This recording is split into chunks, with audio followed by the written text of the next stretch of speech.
Good evening, and welcome to your book at bedtime. Tonight's book is an infamous one. It is In Cold Blood by Truman Capote. So please, close your eyes, relax, and listen to me tell you the first chapter of this fantastic story. Chapter 1. The Last to See Them Alive.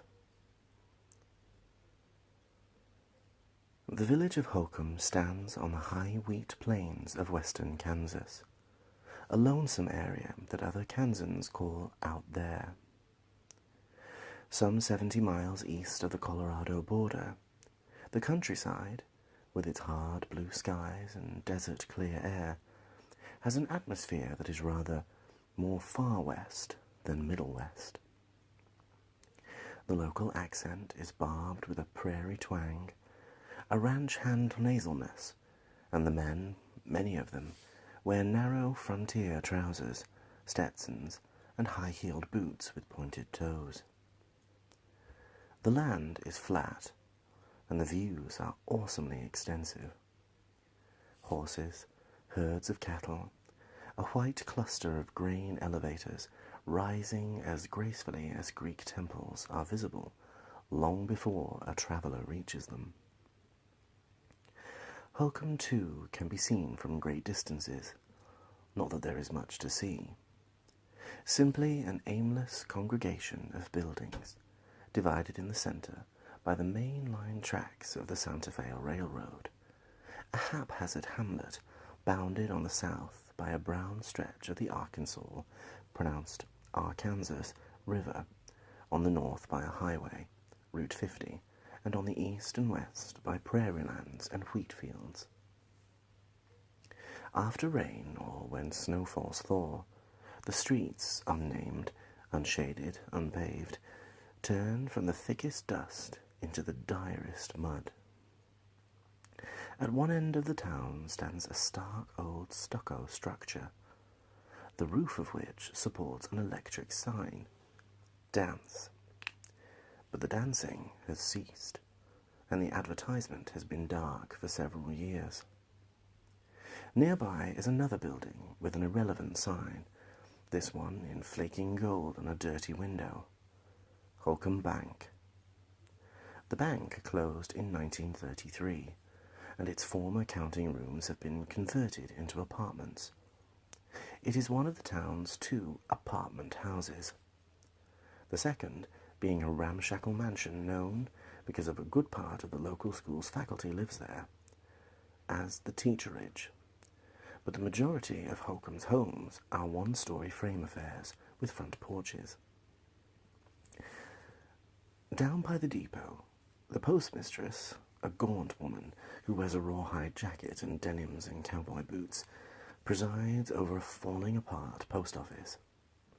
The depot itself, with its peeling, sulphur-coloured paint, is equally melancholy.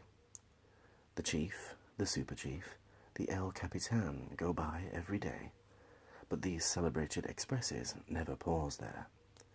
No passenger trains do, only an occasional freight.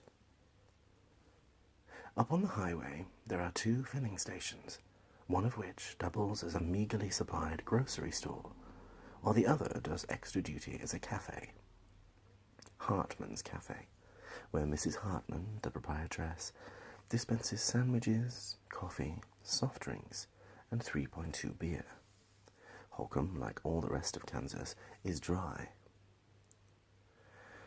And that really is all, unless you include, as one must, the Holcomb School, a good-looking establishment, which reveals a circumstance that the appearance of the community otherwise camouflages, that the parents who send their children to this modern and ably staffed consolidated school, the grades go from kindergarten through senior high, and a fleet of buses transport the students, of which there are usually around 360, from as far as 16 miles away, are in general a prosperous people. Farm ranchers, most of them, they are outdoor folk of very varied stock, German, Irish, Norwegian, Mexican, Japanese. They raise cattle and sheep, grow wheat, milo, grass seed, and sugar beets. Farming is always a chancy business, but in western Kansas, its practitioners consider themselves born gamblers, for they must contend with an extremely shallow precipitation. The annual average is 18 inches, and anguishing irrigation problems. However, the last 7 years have been years of draftless beneficence. The farm ranchers in Finney County, of which Holcomb is part of, have done well. Money has been made not from farming alone, but also from the exploitation of plentiful natural gas resources, and its acquisition is reflected in the new school, the comfortable interiors of the farmhouses, the steep and swollen grain elevators. Until one morning in mid-November of 1959, few Americans, in fact, few Kansans, had ever heard of Holcomb. Like the waters of the river, like the motorists on the highway, and like the yellow trains streaking through the Santa Fe tracks, drama, in the shape of exceptional happenings, had never stopped there. The inhabitants of the village, numbering 270, were satisfied that this should be so, quite content to exist inside ordinary life, to work, to hunt, to watch television, to attend school socials, choir practice, meetings of the 4-H Club. But then, in the earliest hours of that morning in November, a Sunday morning, certain foreign sounds impinged on the normal nightly Holcomb noises, on the keening hysteria of the coyotes, the dry scrape of scuttling tumbleweed, the racing, receding wail of locomotive whistles. At the time, not a soul in sleeping Holcomb heard them. 4 shotgun blasts that, all told, ended 6 human lives. But afterward, the townspeople, theretofore sufficiently unfearful of each other to seldom trouble to lock their doors, found fantasy recreating them over and again. Those sombre explosions that stimulated fires of mistrust, in the glare of which many old neighbours viewed each other strangely, and as strangers. The master of River Valley Farm, Herbert William Clutter, was 48 years old, and as a result of a recent medical examination for an insurance policy, knew himself to be in first-rate condition. Though he wore rimless glasses and was of but average height, standing just under 5'10", Mr. Clutter cut a man's man figure. His shoulders were broad, his hair had held its dark colour, his square-jawed, confident face retained a healthy-hued youthfulness, and his teeth, unstained and strong enough to shatter walnuts, were still completely intact. He weighed 154, the same as he had the day he'd graduated from Kansas State University, where he had majored in agriculture.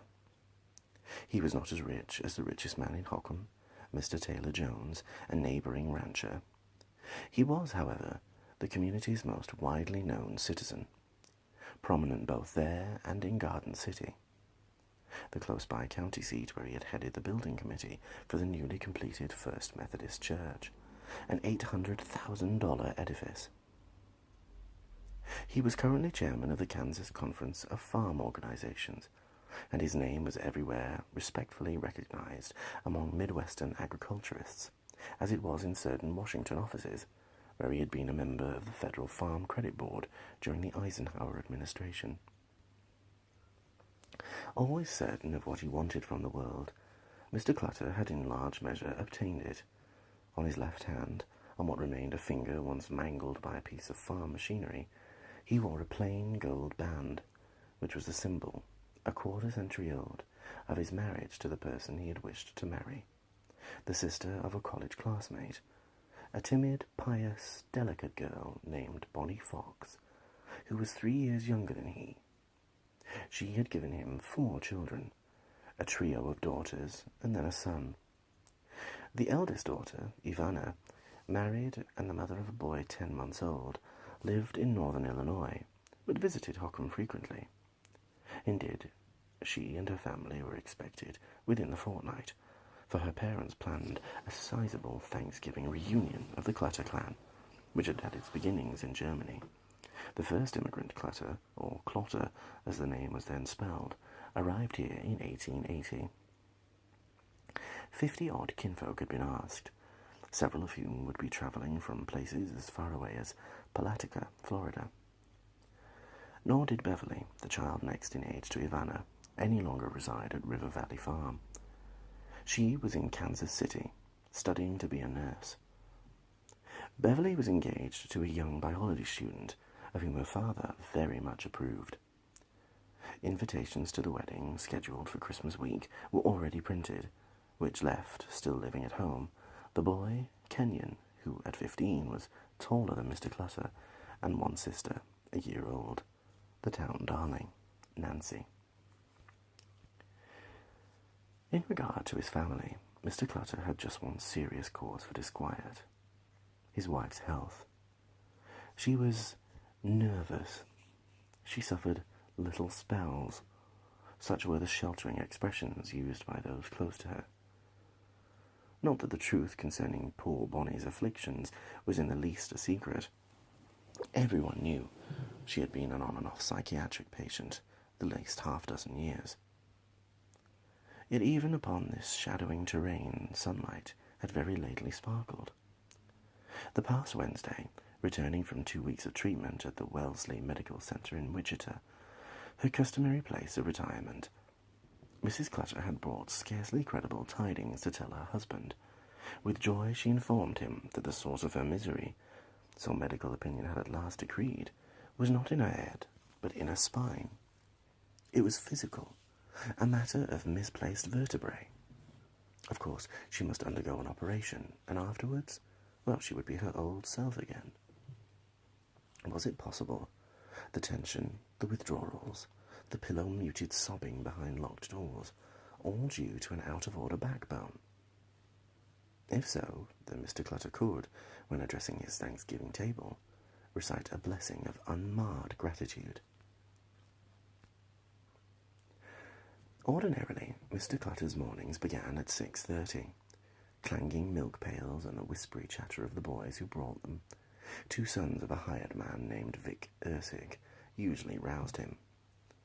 But today he lingered, let Vic Ursig's sons come and leave, for the previous evening, a Friday the 13th, had been a tiring one, though in part exhilarating.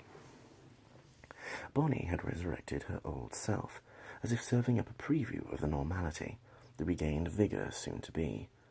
She had rouged her lips, fussed with her hair, and, wearing a new dress, accompanied him to the Hockham School, where they applauded a student production of Tom Sawyer, in which Nancy played Becky Thatcher. He had enjoyed it, seeing Bonnie out in public, nervous but nonetheless smiling, talking to people, and they both had been proud of Nancy. She had done so well, remembering all her lines and looking, as he had said to her in the course of a backstage congratulations, just beautiful, a real Southern belle. Whereupon Nancy had behaved like one, curtsying in her hoop-skirted costume. She had asked if she might drive into Garden City. The State Theatre was having a special 11:30 Friday the 13th spook show, and all her friends were going. In other circumstances, Mr. Clutter would have refused. His laws were laws, and one of them was, Nancy, and Kenyon too, must be home by 10 on weeknights, by 12 on Saturdays. But weakened by the genial events of the evening, he had consented, and Nancy had not returned home until at least 2. He had heard her come in, and had called to her, for though he was not a man ever rarely to raise his voice, he had some plain things to say to her, statements that concerned less the lateness of the hour than the youngster who had driven her home, a school basketball hero, Bobby Rupp. Mr. Clutter liked Bobby, and considered him, for a boy of his age, which was 17, most dependable and gentlemanly. However, in the 3 years she had been permitted dates, Nancy, popular and pretty as she was, had never gone out with anyone else. And while Mr. Clutter understood that it was the present national adolescent custom to form couples, to go steady and wear engagement rings, he disapproved, particularly since he had not long ago, by accident, surprised his daughter and the Rupp boy kissing. He had then suggested that Nancy discontinue seeing so much of Bobby, advising her that a slow retreat now would hurt less than abrupt severance. For, as he reminded her, it was a parting that must eventually take place. The Rupp family were Roman Catholics, the Clutters Methodist, a fact that should in itself be sufficient to terminate whatever fancies she and this boy might have of someday marrying. Nancy had been reasonable, at any rate.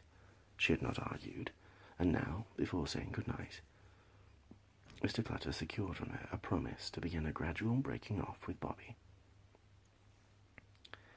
Still, the incident had lamentably put off his retiring time, which was ordinarily 11 o'clock. As a consequence, it was well after 7 when he awakened on Saturday, November 14th, 1959. His wife always slept as late as possible. However, while Mr. Clutter was shaving, showering, and outfitting himself in whipcord trousers, a cattleman's leather jacket, and soft stirrup boots, he had no fear of disturbing her. They did not share the same bedroom. For several years he had slept alone in the master bedroom, on the ground floor of the house, a 2-story, 14-room frame and brick structure. Though Mrs. Clutter stored her clothes in the closets of this room, and kept a few cosmetics and a myriad medicines in the blue tile and glass brick bathroom adjoining it, she had taken for a serious occupancy Ivana's former bedroom, which, like Nancy's and Kenyon's rooms, was one on the second floor. The house, for the most part, designed by Mr. Clutter, who thereby proved himself a sensible and sedate, if not notably decorative, architect, had been built in 1948 for $40,000. The resale value was now $60,000. Situated at the end of a long, lane-like driveway, shaded by rows of Chinese elms, the handsome white house, standing on an ample lawn of groomed Bermuda grass, impressed Hockham. It was a place people pointed out. As for the interior, there were spongy displays of liver-coloured carpet, intimately abolishing the glare of varnished, resounding floors, an immense modernistic living room, the couch covered in nubby fabric interwoven with glittery strands of silver metal, a breakfast alcove featuring a banquette upholstered in blue and white plastic. This sort of furnishing was what Mr. and Mrs. Clutter liked, as did the majority of their acquaintances, whose homes, by and large, were similarly furnished. Other than a housekeeper who came in on weekdays, the Clutters employed no household help, so since his wife's illness and the departure of the elder daughters, Mr. Clutter had, of necessity, learned to cook. Either he or Nancy, but principally Nancy, prepared the family meals. Mr. Clutter enjoyed the chore and was excellent at it. No woman in Kansas baked a better loaf of salt-rising bread, and his celebrated coconut cookies were the first item to go at charity cake sales. But he was not a hearty eater. Unlike his fellow ranchers, he even preferred Spartan breakfasts. That morning, an apple and a glass of milk were enough for him, because he touched neither coffee or tea. He was accustomed to begin the day on a cold stomach. The truth was, he opposed all stimulants, however gentle. He did not smoke, and of course he did not drink. Indeed, he had never tasted spirits, and was inclined to avoid people who had, a circumstance that did not shrink his social circle as much as might be supposed, for the centre of that circle was supplied by the members of Garden City's First Methodist Church, a congregation totaling 1,700, most of whom were as abstemious as Mr. Clutter could desire. While he was careful to avoid making a nuisance of his views, to adopt outside his realm an externally uncensoring manner, he enforced them within his family and among the employees at River Valley Farm. "Are you a drinking man?" was the first question he asked a job applicant, and even though the fellow gave a negative answer, he still must sign a work contract containing a clause to declare the agreement instantly void if the employee should be discovered harbouring alcohol. A friend, an old pioneer rancher, Mr. Lynn Russell, had once told him, "You've got no mercy, I swear, Herb. If you caught a hired man drinking, out he'd go, and you wouldn't care if his family was starving." It was perhaps the only criticism ever made of Mr. Clutter as an employer. Otherwise, he was known for his equanimity, his charitableness, and the fact that he paid good wages and distributed frequent bonuses. The men who worked for him, and there were sometimes as many as 18, had small reason to complain. After drinking the glass of milk and putting on a fleece-lined cap, Mr. Clutter carried his apple out with him when he went outdoors to examine the morning. It was ideal apple-eating weather. The whitest sunlight descended from the purest sky, and an easterly wind rustled, without ripping loose, the last of the leaves of the Chinese elms.